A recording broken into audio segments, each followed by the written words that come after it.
I'm really happy to welcome political artist Jon McNaughton. Jon, thanks for joining me.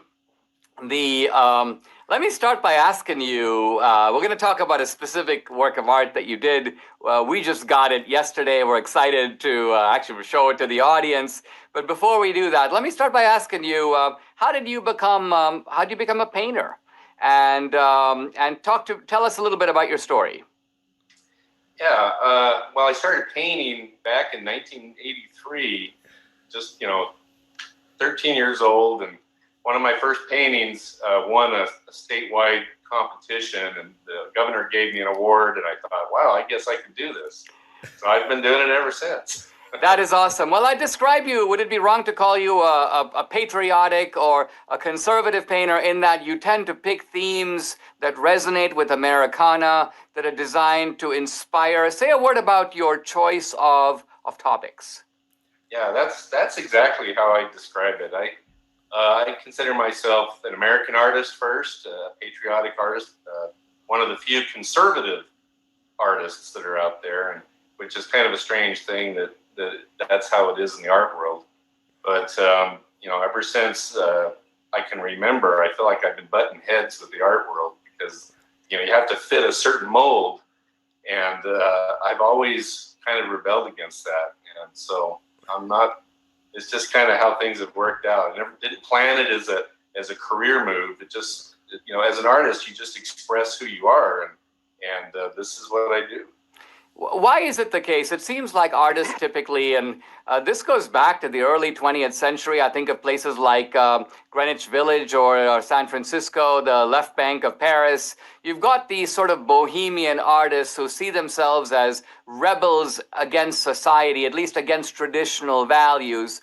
They like to sort of push the envelope. They sometimes like to shock the mores and maybe morals of society. You don't seem to attempt to do any of this, so it appears like you have a different conception of art than they do. What is it that what are the feelings and ideas that you're trying to cultivate in people's heads as they see your art? What do you want them to feel? That's a good question. The thing that caught my interest, what you just said, is you talked about how, artists are trying to break the mold and such. I always felt like that when I was going to art school. I was the only one that was doing something different. And all my art professors were angry at me and frustrated that I wouldn't do what they were telling me. So it's like, we went from the, 50s through the 70s, this art rebellion where everyone, was breaking away from tradition. And now it's like things have taken the opposite swing. And to be a conservative artist puts you in that same position where you're having to break away and be different. And I'm constantly butting heads with art critics. I'm flattered every time they even mention me because, I'm getting under their skin is what's happening, And so today my purpose, what I'm trying to do is just paint things that I feel represent our time in history as a conservative artist. That's what we're supposed to do, is reflect society. And there's nobody that's reflecting the conservative view of America, which is basically half of the country. So, it's funny how it's such a rare niche to be in.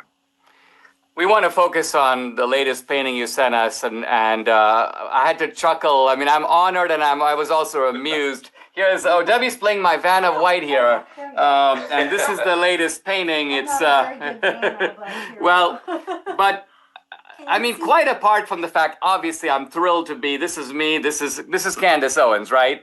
Yes. And this is Trump, and there's the American flag and the troops behind us. Here's Joe Biden, and he's down for the count.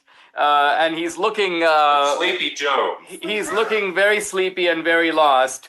Now, talk to us about just the process of creating this. Well, first of all, how did you decide to choose me and Candace to be alongside Trump? And then, second of all, is this a painting that's based on a classic painting? Yes, it's based on a classic painting by an artist named Archibald Willard. It was done in 1876, and it was called The Spirit of 76, 100 years after the Declaration of Independence. And so there's this classic, iconic American painting. And I felt like, now would be a good time to kind of redo this painting in a modern sense, because we're gearing up for 2024, hopefully. And so I called the painting The Spirit of 2024. And as I was thinking of who should I put in the roles of these different people, I've painted a lot of different conservative people that have a strong voice. And I'm thinking, who could I put in here?